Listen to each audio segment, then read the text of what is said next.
Maswerteng hapon po mga ka-STL. Narito na po ang resulta ng STL Pangasinan para sa araw na to, second draw, December 17, 2024, araw ng Martes. Naway ang mga natayahan nyo pong mga numero kanina ay manalo nawa ngayong hapong ito, 5 PM. Kaya kunin nyo na po ang inyong mga tickets.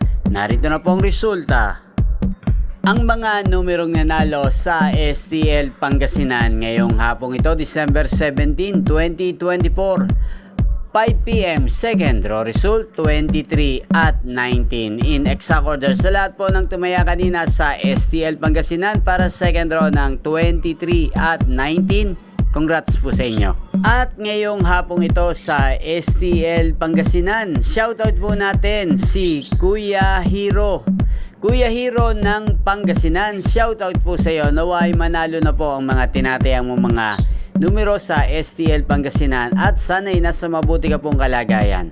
At sa lahat po ng mga taga Pangasinan dyan, shoutout po sa inyo. Naway nasa mabuti rin po kayong kalagayan. Lalong-lalo na po sa aking mga subscribers na walang sawang nanonood at sumusuporta sa aking channel. Shoutout po sa inyo.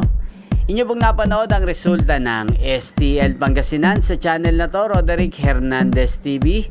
Maraming salamat po sa patuloy niyo pong pagsuporta at pagtangkilik sa aking channel. Huwag pong kalimutang mag-subscribe. Thank you for watching. Magkita-kita pong muli tayo mamayang 8:45 PM dito po sa channel na to.